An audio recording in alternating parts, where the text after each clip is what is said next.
Message from the House. From the House of Representatives, January 17, 2023.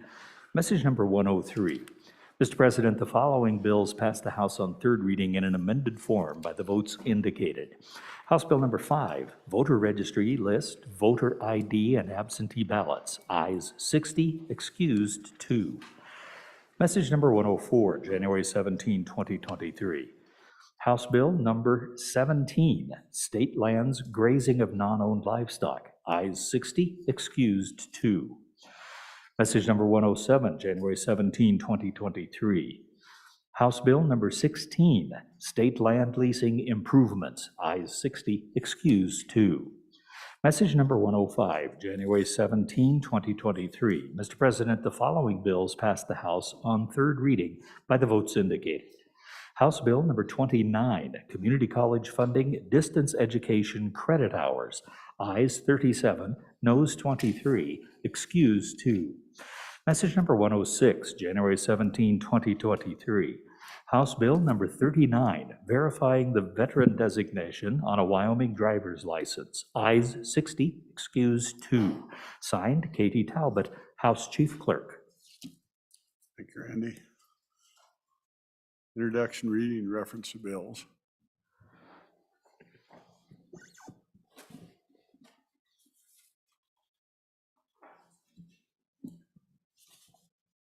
Senate File 120, first reading of the bill.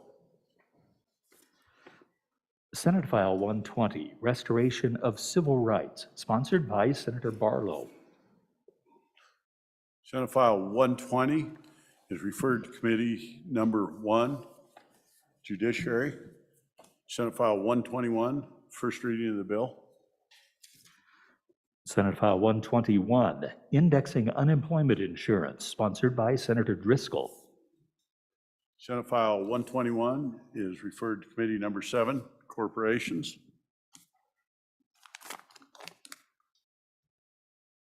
Mr. Majority Floor Leader, we're at that order of business. Consideration of bills on general file. Mr. President, I move the Senate resolve itself into the Committee of the Whole. You've heard the motion. All those in favor say aye. Aye. Those opposed, no. Same complaint. Welcome, Senator Ellis.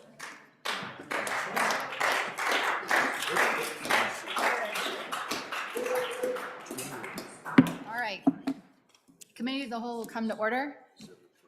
The first bill for our consideration this afternoon is Senate File 21. Will the reading clerk please read the Senate file? Senate File number 21, High Occupancy Vehicle Lanes, an act relating to motor vehicles, sponsored by the Transportation Committee. Was referred to Committee number 8, which returned a committee recommendation that it do pass amended. Ayes Senators Boner, Brennan, Furphy, and Pappas. No, Senator Kolb. Senator Boner, Chairman. You've heard the reading of the bill. What is your pleasure, Senator Boner? Thank you, Madam Chair. I move that when the Committee of the Whole rises to report, do so with a favorable recommendation on Senate File 21. There is a standing committee amendment. I ask that that be read at this time. Senate File 21, Standing Committee Amendment number 1, page 2, line 2, delete. Senator Boner? Thank you, Madam Chairman. I'll go ahead and explain the bill, then we'll move the amendment when we get to it. Ladies and gentlemen, this is a fairly straightforward piece of legislation. What it does is it gives the Wyoming Department of Transportation the authority, but not the requirement, to establish high occupancy vehicle lanes, otherwise known as HOV lanes in the state. So there's a limited necessity for these sorts of lanes, as you may imagine, a few instances where it would benefit our state. But we do need to pass a bill in order for that to become a possibility. Just a few highlights in the bill itself. I point out page 2, lines 9 and 10, stipulate what type of vehicles are allowed on these high occupancy vehicle lanes, with page 4 having a good definition of public transportation vehicles, also allow motorcycles and bicycles. Of course, any regular vehicles that have more than 2 occupants are what we're looking at here. And most importantly, on the bottom of page 2, going on to the top of page 3, the real necessity that we have here is that WYDOT does not have the ability to enforce any HOV lanes. That's really what the bill does. This is the key to making sure that they can, in fact, have HOV lanes, is that there's no necessarily penalty for violating HOV lanes. So, like I said, fairly straightforward bill, allows the director flexibility to make necessary changes, necessary designations to help with traffic congestion in parts of the state where that is an issue. Clearly, there's no additional appropriation. This does not affect our budget one way or the other. It's fairly straightforward to change some signs and to maybe make some paint changes on the roadway. So this isn't authorizing any new construction or expansion of highways or anything like that. So with that, Madam Chair, we'll dismiss the Standing Committee amendment. So I will move Standing Committee Amendment number 1 to Senate File 21. Ask for favorable consideration. Senators, this goes on to page 2 and just makes what was a technical correction identified by staff, something that maybe should be common sense, that you can't designate an HOV lane if it's got cut off completely, the flow of traffic going the other direction. So that's all the amendment does. Hopefully, professionals at YDOT would never do such a thing, but it's in the bill just in case. So I'll stand for questions on the Standing Committee amendment. Questions on the amendment? Senator Ide. Thank you, Madam Chair. Just a quick question. Where would be an example of where this would be necessary around the state? Thank you. Further discussion, Senator Boner. Okay, so we'll try to stay on the Standing Committee for now. I think that's more dealing with the bill. So seeing no questions for the Standing Committee, I'll call for the question. Question being called on the Standing Committee. All those in favor of Senator Boner's motion to adopt Standing Committee Amendment number 1 to Senate File 21, please say aye. Aye. All those opposed, please say no. The amendment has passed. Senator Boner, we're back on the bill. Okay, thank you. Addressing the question from my good colleague from Natrona County. In particular, this is a challenge in Teton County where there's a lot of traffic coming in from outside the town, from state to our west in particular.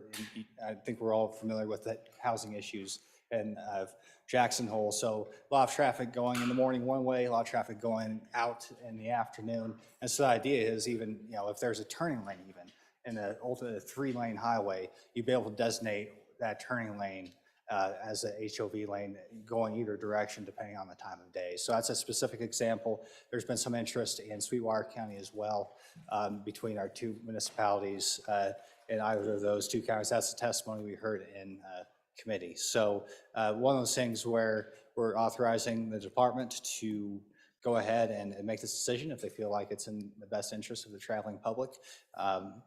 They could use it tomorrow, or as soon as we pass the bill, as soon as it goes into effect, it could go 10 years without using it, but the authorization is there. Senator Dockstader. Thank you, Madam Chair. I attended a lot of meetings on this in this reference to Teton County, and that's a solution we're trying to look for. A lot of folks live there now, and a lot of people come to visit. Summer day or coming in from the ski area in the winter, it can get very, very congested, and they were looking for a solution to do it without building an interstate highway in there, and this seemed to be the right solution. Attended several meetings on this. Look for your support. Further discussion on the bill? Senator Barlow. Thank you, Madam Chairman. So my question is, in the new language, it authorizes both the department and local authorities the ability to designate this. But later on in the new language, in the authorization, it only talks about a definition. In the definition part, it talks about high occupancy vehicle, and it's what we define or is provided by department rule. And my question is, one, that seems odd to me that we're just going to give it to the department, and 2, should the local jurisdiction also have some ability to weigh in when they are doing the designation? Thank you, Madam Chairman. Senator Kolb. Thank you, Madam Chairman. I have a few questions. I'd like someone to explain why bicycles in the HOV lane is going to help traffic flow. I'd also like to know, passing in an HOV lane, say if you're going to pass a slower vehicle that's in the regular lane, if you use the HOV lane, it looks like you're going to get hit with some very heavy fines. And I'd just like explanation. Thank you. Senator Boner. Thank you, Madam Chair. So in terms of the definition as provided by the department rule, the question or the testimony we heard was that if someday the department wanted to make it higher than just 2 people. And so there was no real discussion as to whether that was, what role, if any, local government should play in that. We certainly ask that question and get back on second reading if that's what the body wants. But I guess there is a balance there between providing local flexibility for a town or municipality maybe on a non-state highway to make that decision, and whether that be dictated by YDOT rules or not. That's a good question. I'd have to get back on that one. Now, as far as, now we had a lot of discussion in committee on the bicycle issue. I know that maybe a lot of us, especially, if you're from the east side of the state, you think about a large municipality down to our south. Maybe if you're from the west side, you think of a large municipality in the state to our west, where you have a 6 to 8 lane road, and the HOV is just one portion of that. I urge the body to think of our state here in Wyoming, or maybe that HOV lane is in the middle of a town. And once again, the point here isn't just to move faster, with less traffic. It's to encourage, carpooling, incentivize folks to go ahead and be sure to be a little bit more efficient that way. That's the whole idea. So it's not necessarily inconsistent in the context of a small municipality. I got another town, Jackson, maybe, to have those bike lanes within the HOV lane. So that's the testimony we heard in committee, and that's the answer. Further discussion on the bill? Senator Hicks? Madam Chairman, just a question, because my familiarity with the HOV lanes is exactly what my colleague just described. You got 4, 5, or 6 lanes. And was there any discussion, as in Wyoming, we don't have a lot of those roads. Most of them at the very most have 2, even our interstate highways, and with a very few exceptions where we got steep hills where it's really designed for trucks. Was there any discussion about, is there going to be additional construction to create these, or we're just going to take our existing transfer station infrastructure where we have 2 lanes and designate one an HOV? If that's the case, is it a seasonal? Is it a times constrained HOV? What were those discussions? Are we looking at a large construction project to add HOV lanes? Senator Pappas? Thank you, Madam Chairman. The issue here is really not whether YDOT can actually do an HOV lane. There was testimony from the director that they can actually designate an HOV lane right now if they want to. The problem is with law enforcement. They can't enforce someone to stay out of the HOV lane if we don't have any fines or the ability to enforce it. And so there is no contemplation of any construction in this bill. It's something that may or may not in the future happen. It just gives the department the authority that if they do designate an HOV lane somewhere in the state, if needed, sometime in the future, that they have the authority to enforce the 2 or 3 or how many passengers may be required and what vehicles are allowed in the lanes. That's all this does. There is no contemplation that it's going to even be done. And the only location that we really discussed in any depth was Teton County. Yes, a couple other locations in the state were mentioned. Frankly, that'd be a long time before we see in those locations, but certainly it's not like the HOV lanes that you see in urban areas. In fact, those are now becoming HOT lanes, right? They're high occupancy toll lanes in most of the urban areas. But this bill only contemplates basically the ability for YDOT and local authority as well, not just the state, to be able to enforce an HOV lane should it ever happen in the future. I'll do Senator Hicks and Senator Landon. So, Madam Chairman, that brings up another question that I have is, and I don't know, what process does YDOT go through? Because they're governed more by federal rules than most. They have higher jurisdiction with all the federal monies, federal rules, federal regulations. What I'm concerned is somebody can walk me through the process. So YDOT makes a determination in the future that they want to designate an HOV lane. What public process do they engage for those community people that drive those roads every day to get input on that process? Or is it just a unilateral decision by YDOT to implement these so they can have an enforcement mechanism without adequate local public input. So can somebody help me out what process YDOT goes through to gain that public input back into their plans? Senator Landon? Thank you, Madam Chairman. Just to try to help out in answering a couple of the questions that have arisen, the timing on this, unfortunately, will be quite a ways out. All of that would have to go through the STIP plan. I'm looking over across the room, and behind me, we have a couple of senators who live in that part of the world. Already, there's been an awful lot of public input and public meeting on that particular stretch of highway. It actually is so unique that it rose to the level of an interim topic for us on transportation military affairs. If you have not been there in the summer, it is Armageddon, because the good senator from Lincoln County indicated that a lot of people live there. The problem is a lot of people don't live there. They live up over the pass and down into Idaho. And so then they have to come to work every day at 8 o'clock, and they have to go home at 5. And if you've ever been out on that road at that time, it is literally bumper to bumper, and it's stop and go all the way up through the switchbacks of Teton Pass. It's absolutely awful.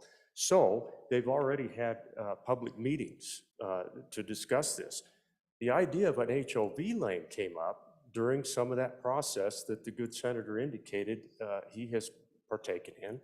And we realized that we really don't have the statutory structure in place to allow for that to be one of the weapons in the quiver. So unfortunately, the process takes a while. It's going to go through the Transportation Commission.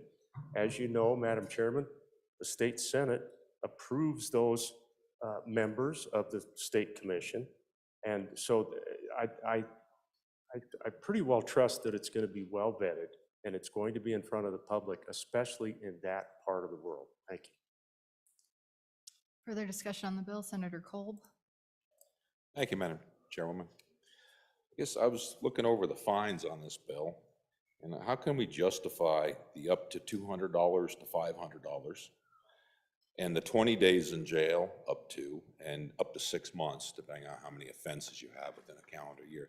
Why is that a justifiable amount of fines for violating an HOV traffic designation? Thank you. Senator Beitman, then Senator Boner. Thank you, Madam Chairman. I guess I'm hearing conflicting stories here. I've heard the department already has this authority and we just need this bill to write tickets. And then I just heard we need to give the department authority to do these HOV lanes. So really need some clarification on this. Which one is it? And I would echo the sentiments of the previous speaker as well. Those fines seem pretty high, so. Senator Boner? Hey, Madam Chair, once again, the point of the bill is enforcement.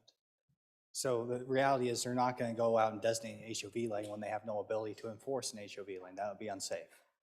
So there's an artificial distinction there. It's not, so just be clear, it's both. As far as the misdemeanor language, that's standard fines and jail time. If somebody certainly has a problem with that, we can change it to less or more, whatever it may be, but that's just a standard misdemeanor.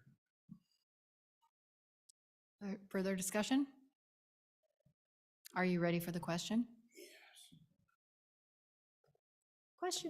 Question being called.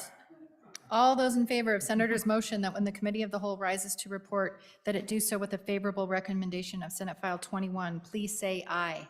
Aye. All opposed, please say no. No. The bill passed, or Senate File 21 is passed Committee of the Whole. Division being called. All those in favor of Senate File 21, please stand.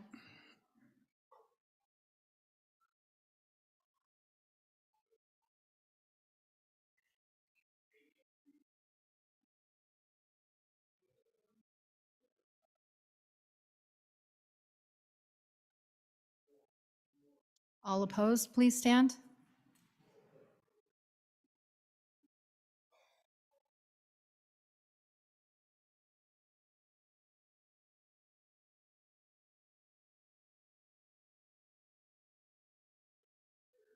By a vote of 15 to 10, Senate File 21 has passed Committee of the Whole. The next, Senator Nethercott. Privilege is granted. Thank you, Madam Chairman. Good senators, we are fortunate to have with us up in the gallery to the north, which is the right side of me, according to Senator Case, 21 of Wyoming's finest credit unions here with us from the Go West Association. These financial cooperatives represent 337,000 Wyoming credit union members and provide service at 70 Wyoming branches, including Shoshone, Wyoming. We'd like to welcome them here to this chamber. Welcome, credit union members. We're glad to have you.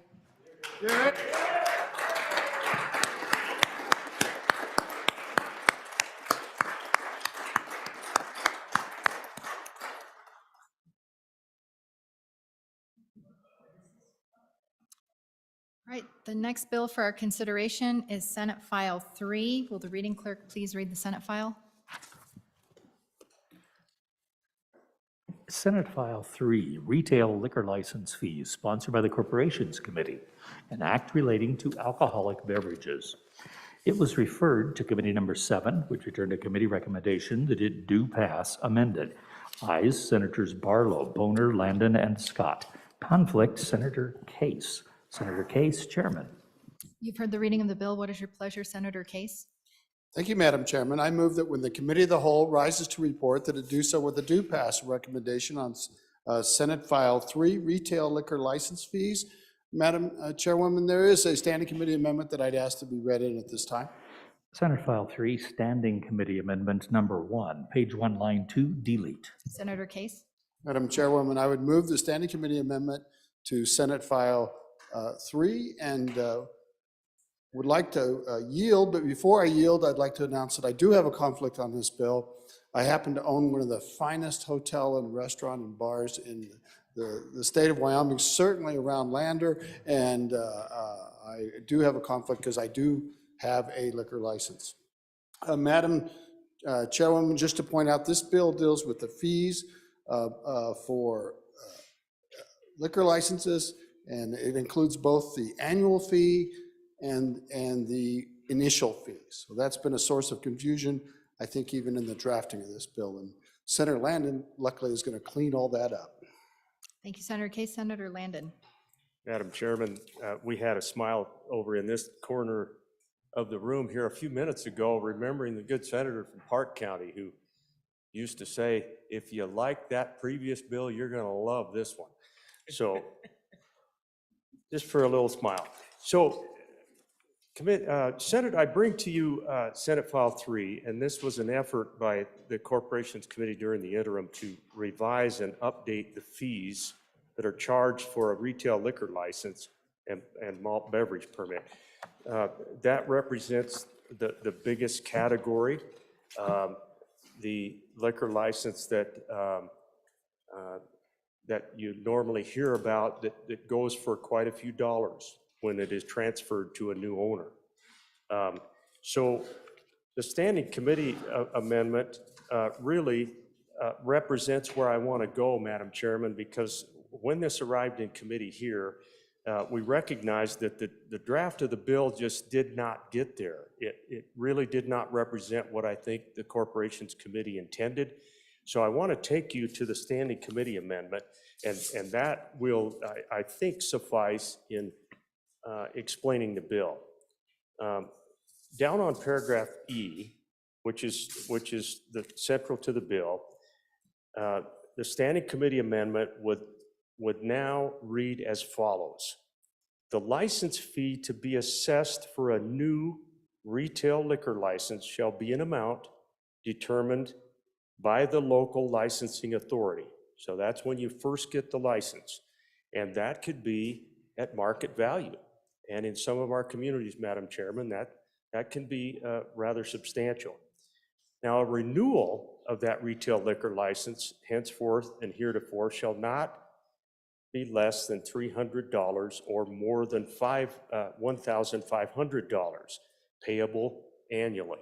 So as the chairman pointed out, you have that initial fee, and then you have the yearly fee to keep your license.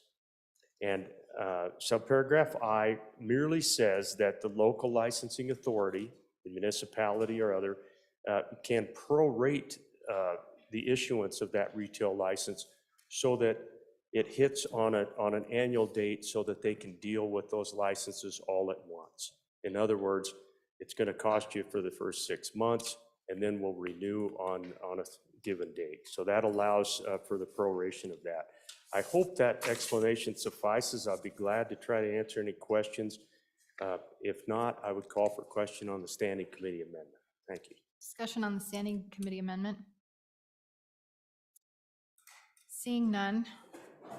Oh, sorry, Senator Guru. Thank you, Madam Chair. I too will be, I have a conflict here and will not be voting on this issue. Okay. Question being called. All those in favor of standing committee amendment Senator Case's motion on standing committee amendment number 1 to Senate File 3, please say, all those in favor, please say aye. All opposed, please say no. The motion to adopt the standing committee amendment has passed. We're back on the bill. Senator Landon. Madam Chairman, I'd be happy to answer any questions. If there are none, I'd call for question on the bill. Thank you. Discussion on the bill? Seeing none. All those in favor of Senator Case's motion that when the committee of the whole rises to report that it do so with a favorable recommendation of Senate File 3, please say aye. Aye. All opposed, please say no. Senate File 3 has passed committee of the whole. The next bill for our consideration is Senate File 56. Will the reading clerk please read the Senate file?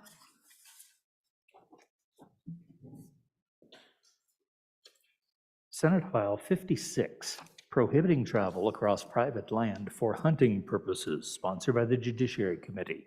An act relating to game and fish was referred to committee number 6, which returned to committee recommendation that it do pass amended. Ayes, Senators Baldwin, Ellis, Guru, Jones, and Schuler. Senator Schuler, chairman. 3, referred to committee number, I beg your pardon. Correction, that's it. Thank you, Senator Schuler. Thank you, Madam Chairman. I move that when the committee of the whole rises to report it, do so with the recommendation that Senate File 56 do pass. And I would ask that the amendment be read in at this time. Senate File 56, Standing Committee Amendment number 1, page 2, line 1, strike. I would like to move that Standing Committee Amendment number 1 to Senate File 56. And we're going to ask Senator Jones to step up to the plate. She's taking over for our chairman of the whole. So please be gentle with her. She'll explain both the bill and the amendment. Senator Jones. Thank you, Senator Jones.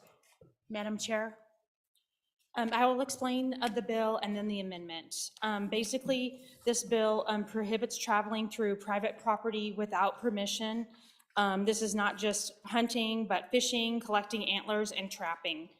It also prevents shortcuts through private property to and from hunting. And the amendment just adds in, it deletes requires on page 2, line 6, and then it also, it defines hunting as, and I can read the definition of take means hunt, catch, capture, shoot, trap, kill, possess, or attempt to hunt, catch, capture, shoot, trap, kill, or possess any big or trophy game animal. And so this was created to include walking, passing through private property by vehicle or on horseback. I can call for questions on the amendment and I'm happy to answer anything. Discussion on the amendment, Senator Hicks. Yeah, Madam Chairman, my concern with is by alleviating hunt and even by bringing in the definition of take, if I heard right, and I don't have this statute in front of me, but I believe take, as it was just referenced, is only for big and trophy game. So because of that limitation, if I'm a predator hunter or I'm a small game hunter or I'm a bird hunter, then I'm not captured under this law. So I think that we probably want to put hunt back in there or you have to go into the statutes and then modify the definition of take. But the way that was read, only relating to trophy and big game, take, I don't have that statute in front of me. That's a question I have. We may create a loophole for bird hunters, small game hunters, and predator hunters. Senator Driscoll, did you want to talk? Nope. Senator Ide? Thank you, Madam Chair. I've got a constituent that has some concern with this that I've talked to a little bit about on the phone. I don't know the statutes well enough, but he refers to statute WS 2305 into what criminal trespass, this 63303, they're trying to do with that statute what they couldn't do in 6303. And his concern is that there's a lot of small, private property areas around the state, like 40 acres, 80 acres, that have, a 2-track going through it, getting to some public lands for hunting. And, and the rancher really doesn't care. He doesn't even post it. And so it looks like it could be an end run around just trying the old statute that they're trying to get around. So with that, I haven't had enough time to really digest what he sent, but there is concerns from constituents thinking that it's going to cut off some, hunting access to public lands through, a private property rancher that really doesn't even care about it. Just if he did, he would post it. Thank you. Further discussion? Senator Barlow, and then Senator Nethercott. Thank you, Madam Chairman. I don't know that there's any rancher that doesn't care about private property rights, but that aside, I think someone needs to actually speak to the fact that this is going in Title 23 and not in Title 26, and the authority of those folks that are under Title 23, which is game and fish. So I think that is actually what's trying to be addressed here, is giving those folks that wear red shirts some ability to enforce trespass on private property when folks are actually in the field for the pursuit of those outdoor activities, including hunting, and I do agree with the majority floor leader. So thank you, Madam Chairman. Further discussion? Senator Nethercott, did you want to pass? Senator Rothfuss? Madam Chairman, I think we're on the amendment. I had a question just specifically with regard to the amendment. I think I understand the intent of touching private property with livestock. I think I know what that is supposed to mean. Probably riding a horse, maybe. But I don't know that it says that. I think I have to stretch pretty far to understand that touching private property with livestock means riding a horse. Was there discussion about this? And maybe if this continues, the bill, there could be some clarification or revision of the livestock aspect, because I think the way this reads from just a simple reading standpoint, Madam Chairman, would be that if your livestock went on to private property, I think either it or you would be trespassing, and I'm not entirely sure. So I have that question. Senator Schuler? Thank you, Madam Chairman. Actually, the amendment came from our agency folks because someone had brought up the idea of the fact that horseback, someone on horseback that might be taking their shed antlers out or game out, that was not included in the original statute. So that was the reason for that. I, again, hadn't thought really about riding a cow out, but I mean, it's possible. But I do agree with you. We may have to take a look if this passes at the word hunt, and make sure that we are including our small game hunters as well as our large game hunters. But really the nexus of this bill basically was just to basically bridge the gap between the landowners and the hunters, and make sure that, when we have boots on the ground, whether it's an ATV or a snowmobile or whatever it is, between our landowners and our sportsmen, that our game and fish folks under Title 23 will be able to deal with it, rather than our sheriffs and our police and that sort of thing. Further discussion on the bill? Senator Nethercott. Thank you, Madam Chairman.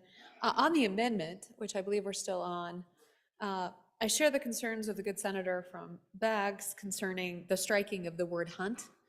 It's a really important term that needs to stay in there. During the interim, we did hear from our Game and Fish Agency and the need for the bill. They provided us very direct language to add into the bill. And so I do think that that particular standing committee amendment that strikes the word hunt should be voted voted down. I'm not interested in dividing the amendment. I actually think the bill as originally proposed is sufficient to address the concerns I think the committee was trying to get at. And so I'm a no vote on the amendment. We are on the amendment. Any discussion on the amendment? Senator Hicks.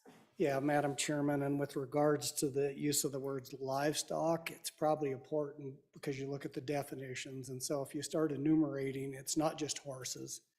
It could be mules, which is really commonplace out there. And a few people ride donkeys. And so, I don't know, maybe up in Campbell County, they ride yaks. I don't know.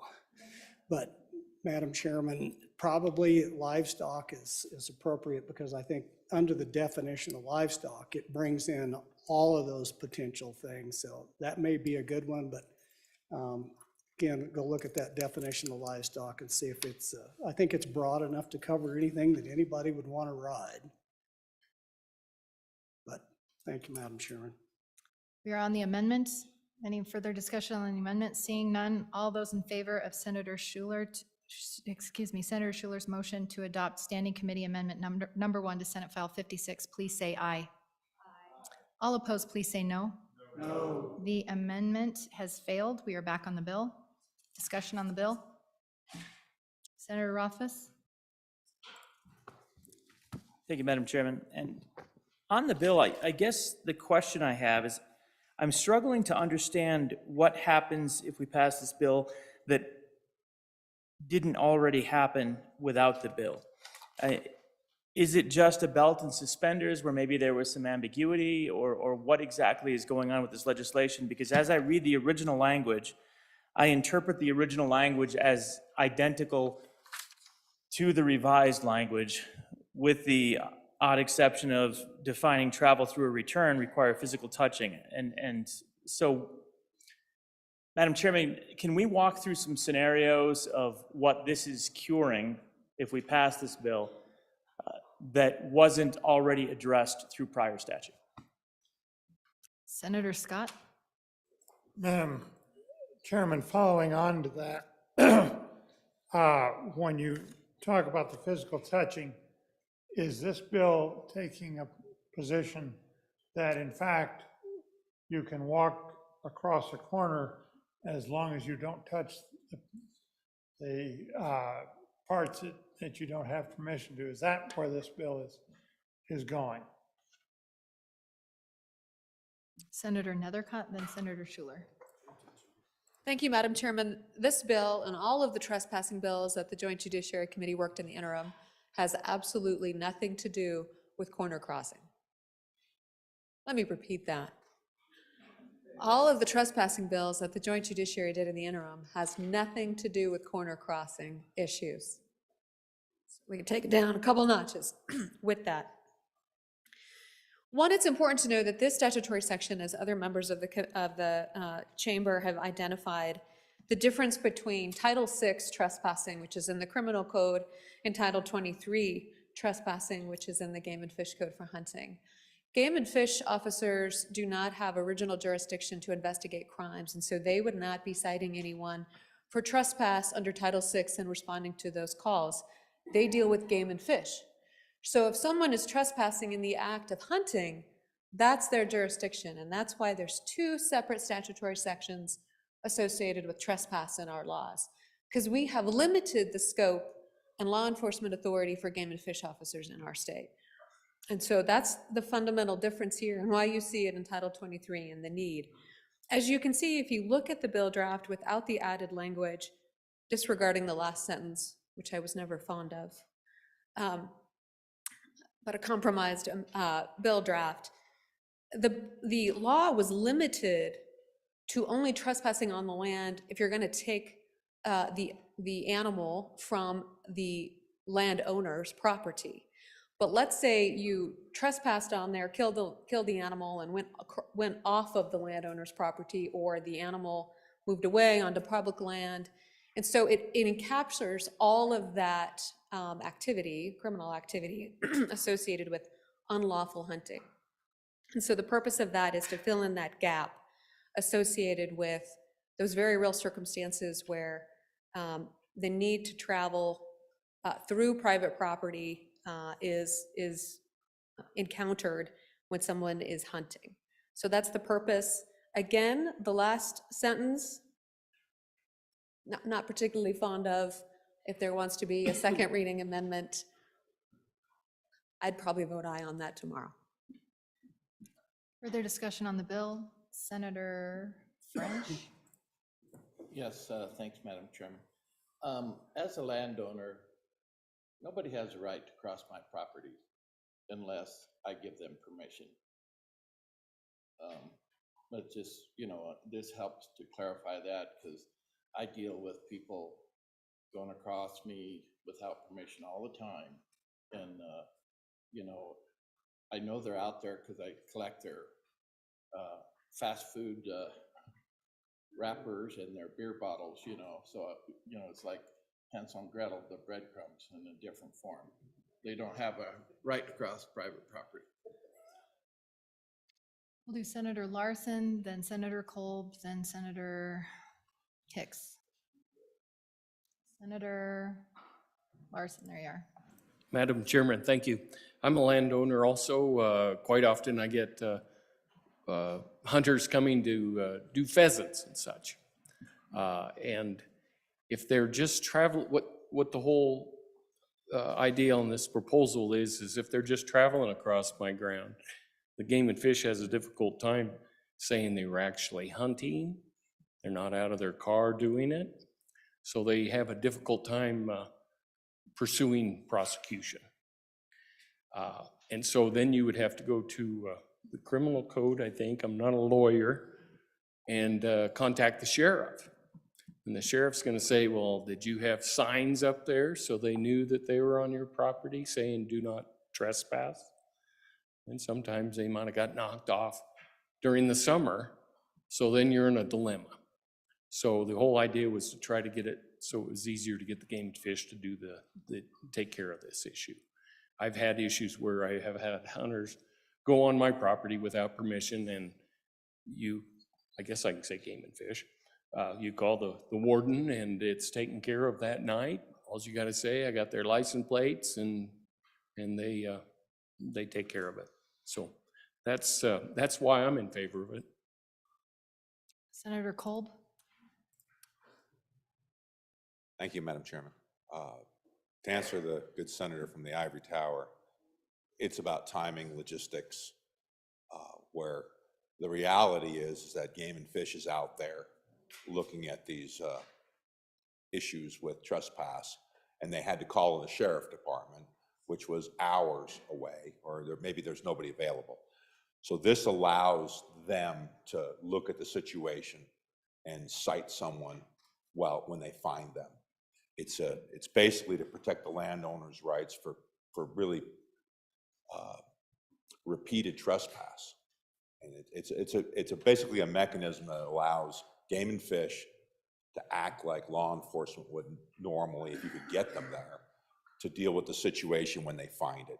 So it's in our state where there's hundreds of miles, possibly it's in my county, the sheriffs aren't around. So this is a mechanism to help to deal with unauthorized trespass. Thank you, Madam Chair. Senator Hicks? Yeah, Madam Chairman. So again, and I think the previous chairman of appropriations or judiciary talked about, we have two different trespass, Game and Fish, and then you have criminal trespass.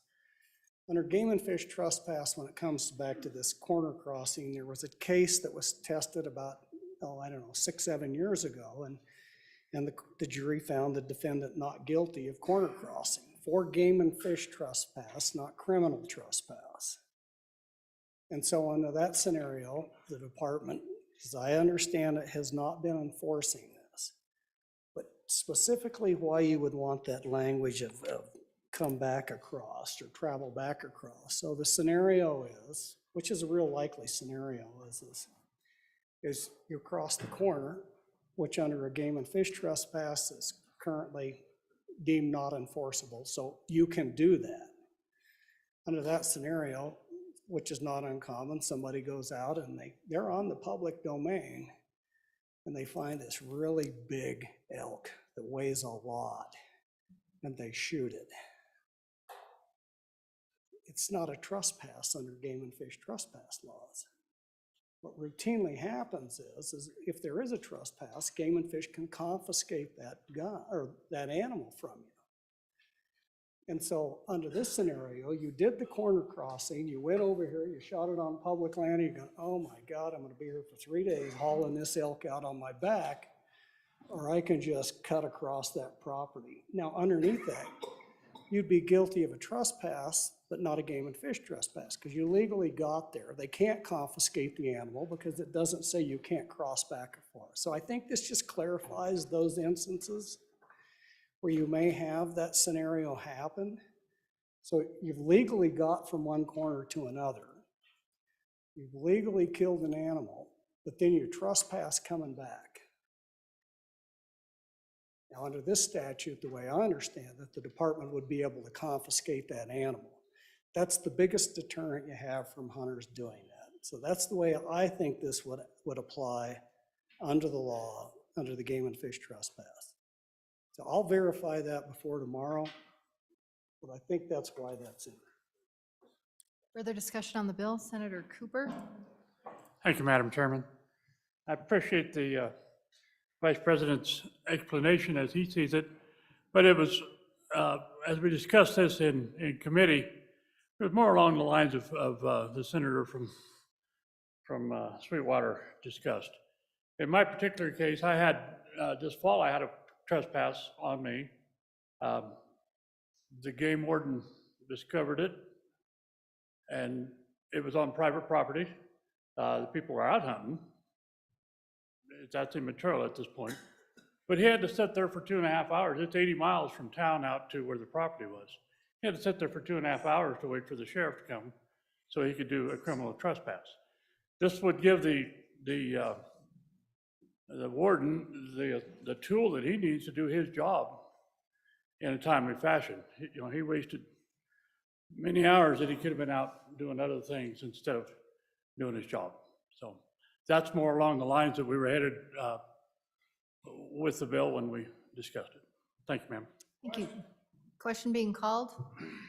All those in favor of Senator Schuler's motion that when the committee of the whole rises to report that it do so with a favorable recommendation of Senate File 56, please say aye. All those opposed, please say no. Senate File 56 is passed. Committee of the whole. The next bill for our consideration is Senate File 75. Will the reading clerk please read Senate File 75? Senate File 75, Decentralized Autonomous Organizations Amendments, sponsored by the Blockchain Committee, an act relating to corporations. Was referred to Committee Number 7, which returned to committee recommendation that it do pass. Ayes, Senators Barlow, Boner, Case, Landon, and Scott. Senator Case, Chairman. You've heard the reading of the bill. What is your pleasure, Senator Case? Madam Chairman, I move that when the committee of the whole rises to report that it do so with a do pass recommendation on Senate File 75, Decentralized Autonomous Organizations Amendments. And Madam Chairman, I hope that no one asks me a question about this because I am going to yield to a member of the blockchain task force, and that would be Senator Rothfuss. Senator Rothfuss. Thank you, Madam Chairman. Madam Chairman, this bill has very little to do with the last bill. Madam Chairman, this is one of the products of the Blockchain Select Committee from the interim related to decentralized autonomous organizations. Madam Chairman, I won't go in super depth and would certainly invite any of the new legislators that aren't familiar with the bills that we've passed over the last few years to come and chat if they want more detail. But at a high level, we have enabled about 3 years ago now what are called decentralized autonomous organizations, which is a provision or an addendum to our LLC statutes. It's a supplement. and this was enabled a few years back. And over the last couple of years, we have done some tweaks to that supplement. It was the first of its kind in the country. So when you're leading on legislation, a lot of times you have to take feedback and provide some cleanup. And this is a simple 2-page bit of legislation that was based on a request from the Secretary of State's office during the interim to provide clarity on a term that's used in our Dow LLC supplement. And that term is what you can find defined on the top of page 2, a publicly available identifier. This provides a definition for the publicly available identifier as an address that is publicly available and identifies a smart contract and may include a uniform resource locator, contract address, or other similar reference. All of those are terms of art specific to and defined in the Dow supplement. And then there's just an indication on lines 18 and 19 that if that value is changed, it requires an amendment through the Secretary of State's office. Again, this is a cleanup consistent with a request by the Secretary of State's office that amends prior statute. And Madam Chairman, I'd be happy to answer any questions in much more detail if so desired. Discussion on the bill? Senator Case? I'd just like to add, Madam Chairwoman, that the Secretary of State's office was there for this bill. They support the bill, and it's great working with them. Any further discussion? Seeing none, all those in favor of Senator Case's motion that when the Committee of the Whole rises to report that it do so with a favorable recommendation of Senate File 75, please say aye. All those opposed, please say no. Senate File 75 is passed Committee of the Whole. The next bill for our consideration is Senate File 88. Will the reading clerk please read the Senate file? Senate File 88, hunting licenses weighted bonus points system, sponsored by the Travel Committee, an act relating to game and fish, was referred to Committee Number 6, which returned a committee recommendation that it do pass. Ayes, Senators Baldwin, Ellis, Garou, Jones, and Schuler. Senator Schuler, Chairman. You've heard the reading of the bill. What is your pleasure, Senator Schuler? Thank you, Madam Chairman. I just move that when the Committee of the Whole rises to report it, do so with the recommendation that Senate File 88 do pass. With that, I'm going to take a chance and see if I can get through this. It's quite an interesting bill, intriguing bill, and very complex, but maybe, hopefully you'll understand it. If not, we have Majority Floor Leader here who actually served on the task force, and he'll be able to help me out. Just to give you a little background on the task force, I know it was mentioned the other day. I think this task force was one of the best things we've done in our state in a few years. I don't know that you can get a task force that is as diverse or was as diverse as that group was. You had legislators, you had outfitters, you had county commissioners, you had sportsmen, landowners, hotel owners. There was even a taxidermist on this wildlife task force. So it was very diverse and lots of different ideas as what should be done. I'm still shocked that they passed as many bills out as they did, because I had a hard time believing that they could all get along and come up with some amazing legislation, but they did. So anyway, to get back to the bill itself, the hunting license weighted bonus point system, what had happened in the past with the bighorn sheep and the moose points had been done on a preference system. And that system just hadn't been working. It had been around for about 28 years. And what we found is that at least the task force found out that there were a lot of folks that were nearing, their late 60s and 70s and maybe on up, and they had never drawn out and probably weren't going to be able to dry out or still be able to hunt. So they did a lot of research. They looked at other states to see what they do, and they came up with this weighted bonus system, which I think, honestly, with the fact that we have fewer licenses out there, I think the statistics I wrote down is years ago we had about 300 sheep permits, for example, and now there's about 160. And yet the amount of people that want to come to Wyoming and hunt, as well as the in-state folks, is just exponentially increased. So what this bonus or weighted system does, if you have, like, for instance, I'll just give you an example. If you've been putting in for 12 years, and there's other guys that have been putting in for 25, 26, 27, 28. A lot of those folks that maybe been putting in for 10 or 12 years, finally, I think, just give up because they figure they're never going to be able to get a chance to draw. This system basically takes those preference points. So if you had 12 preference points, What they do is they take that times 1 and then they square that. So that particular person would now have 144 chances, 145 actually, to be able to draw out a tag. So not only does it help the older folks that have been putting in for quite a few years with their chances, but it also maybe gives somebody that's been only putting in for 5 or 6 years or 10 or 12 a chance. Because it's not a true random, because if it was just a true random, it'd be like going to a raffle. And, you know, when you go to those raffles, particularly like maybe at a foundation, and if you pay a lot more money, you'll get a lot more tickets put in. And yes, that does increase your choices. But here, you actually still get rewarded for putting in your preference points each year. Now, if you take a couple of years off, you just give up and you don't, you know, put in, then you go back to square one. So there is that in there. And but they are going to have a 4-year transition period. And that's basically not only to help the Game and Fish be able to transition over the preference points, but it also gives those old timers that have been putting in for years and years a chance for the next 4 years to hopefully dry out. And I think their chances are pretty good at that particular time. So I think it helps with equity. And I think the fact that, you know, we have fewer licenses available, I think this is one of the best bills, I think. And I know they spent a lot of time on this. The other thing I would just like to mention is that they did a great job of involving the public. I listened in on a couple of the meetings. I think they mentioned today in testimony that there were generally 50 or 60 people in the room every time they had meetings. I think they met 15, 16, 18 times. I can't remember for sure. But they had a good round of folks from the public that showed up to the meetings. And not only that, they sent out surveys. And I think there were over 9,000 surveys that were returned to Game and Fish.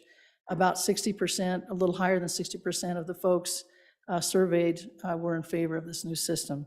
So that's pretty much the bill in a nutshell. I know it's 12 pages or whatever, but that's it. And I'm happy to answer questions and would encourage your aye vote. Discussion on the bill?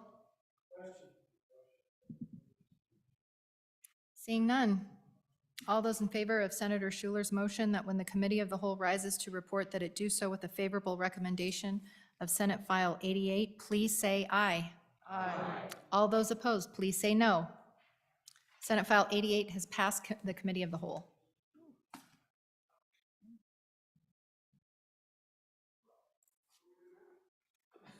Mr. Majority Floor Leader? Madam Chairman, I move that the committee, Madam Chairman, I move the committee of the whole beg leave and rise to set again. You've heard the motion. All those in favor, please say aye. Aye. All opposed, please say no. The motion's passed.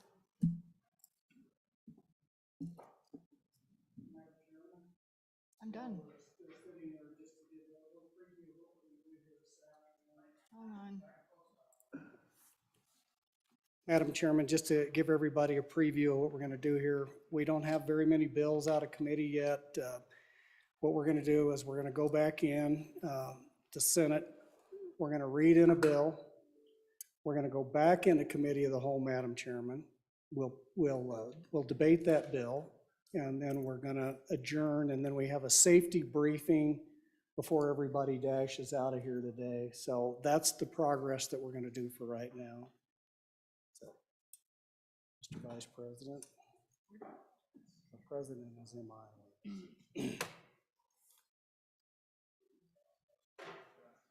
I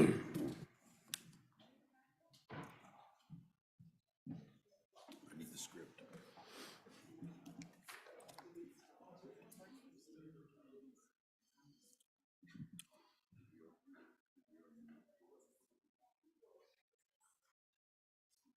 Reports from standing committees.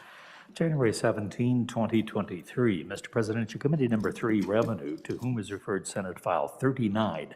Board of Equalization, questions before the board. Respectfully report same back to the Senate with a recommendation that it do pass.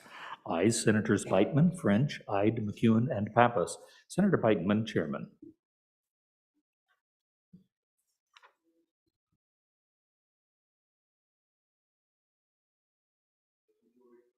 Mr. Majority Floor Leader. Mr. Vice President, I move the Senate resolve itself back into committee of the whole. You've heard the motion. All those in favor signify by saying aye. Opposed? No. Motion carries.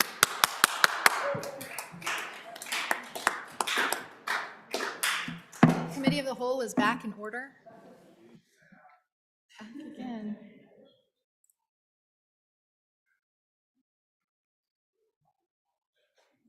The first bill for our consideration is Senate File 39. Will the reading clerk please read the Senate file?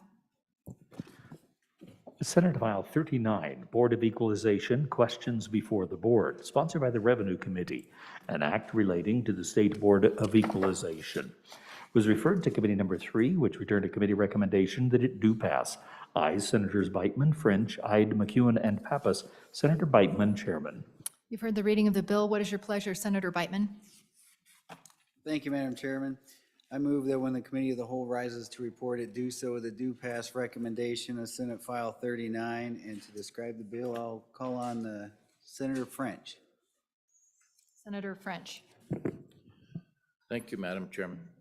This bill is involving the State Board of Equalization. Anytime there's a tax protest, comes before the county commissioners generally in August, and they hear the case, and if the person that's in front of the commissioners disagrees with the assessor's evaluation of the property and disagrees with the county commissioners, they can appeal it to the State Board of Equalization. Well, they had a case. Their laws say that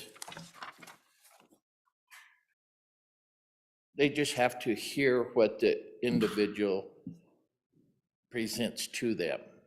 They brought up that, oh, by the way, you can mention this to the people protesting. Well, they weren't supposed to do that. So it went to the Supreme Court, and the Supreme Court said, of Wyoming said, no, you can't do this. So this bill merely kind of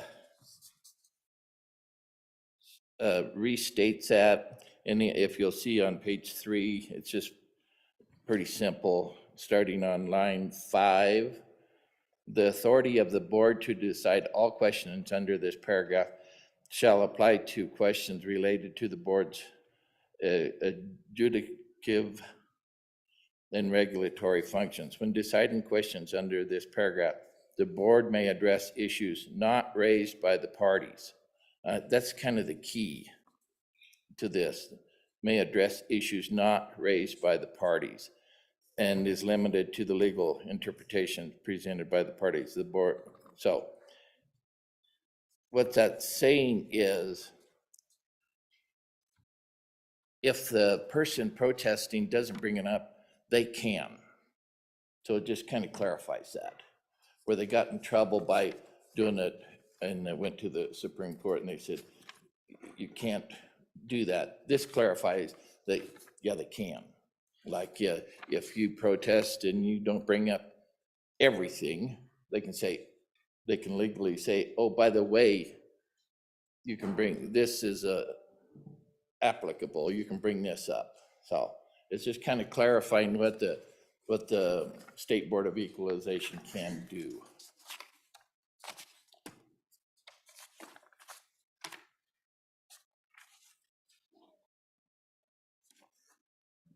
Thank you, Senator French. Are you done? Yes, ma'am. Okay. Senator Rothfuss? Thank you, Madam Chairman. I'm curious if there's any restrictions on the scope of what they can ask or how they can engage. It seems like if this is the board that has the responsibility to adjudicate the two sides, you would want them to remain impartial and not effectively put their thumb on either side. So I guess I see a difference between asking questions versus providing arguments to one side or the other. Was there any discussion about trying to appropriately strike that balance? And do you feel that the language provided does that? Or would it be possible for the Board of Equalization then to have the capacity to effectively provide arguments to one side or the other? Senator Nethercott? Thank you, Madam Chairman. I think from my perspective, oftentimes, for example, the Supreme Court, so let me back up. Starting off, generally courts are limited to only determine the issues that are presented to them by the litigants, by the parties before them, and how the lawyers frame those issues. But in the courtroom, so in our district courts and our Supreme Court, thank goodness the judges can say, hey, you lawyers are really smart, but not as smart as we are. And you failed to bring these issues appropriately before this court. And so we're going to go ahead and do that for you now. It's a rare circumstance for that to happen, but there are times when that's appropriate.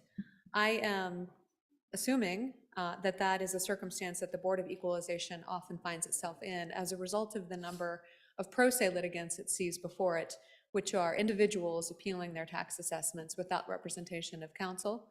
And so oftentimes the Board of Equalization can likely resolve an issue or provide additional body of law of precedents within their authority, which is limited still within statute, but still providing a proper outcome that's not limited to how the pro se litigants or the very smart lawyer, but maybe didn't see the issue properly, and still get a resolution to the result that is consistent with previous precedent that the Board of Equalization does. So I understand the need for the bill and think it makes sense. Further discussion, Senator Ide? Thank you, Madam Chair. I'll just read from you real quick. This came from the Board of Equalization at the committee meeting at noon today. It just says, and our good senators from Laramie County, I think it hits right on your questions there as well. It says the change to statutory language, SF 39 that we're looking at here right now, makes clear that the board, like any court, may fully examine the law when rendering a tax decision, even aspects of the law that the parties mistakenly failed to consider. In other words, the board is not limited to parties' understanding of the law and may consider interpretations the parties fail to consider. Thank you. Further discussion on the bill? Senator Case? Madam Chairman, thank you. And I think the Revenue Committee's done great work. And I just think if you think about it from the way this actually works, you got taxpayers that are mad about their taxes. They've gone to their local boards. They've decided to appeal it. It's a confusing, they don't have money for lawyers, or maybe they do, but that's way out there. Not all lawyers are that good on the tax matters, perhaps. And this is a way for the board to be helpful, to render a decision, to look at other things. And I think it would generally make people happier. And then remember that the only other recourse, it would probably eliminate appeals further up, I would imagine. But those would probably, they have rules about what could be in those appeals. But this would be, it's a positive thing. It helps to give people understanding, helps, the board wants this because they want to do a better job. They're like, oh, we have this appeal, and we can't help the guy because we're limited to what he's telling us. And we want to help him because he's not looking over here. That's really what it's about. Thank you. Further discussion on the bill? Question being called. All those in favor of Senator Beitman's motion that when the Committee of the Whole rises to report it, do so with a favorable recommendation of Senate File 39, please say aye. Aye. All those opposed, please say no. Senate File 39 has passed Committee of the Whole. Mr. Majority Floor Leader. Madam Chairman, I move the Committee of the Whole rise and report. You heard the motion. All those in favor say aye. Aye. All opposed, motion say no. Motion's passed.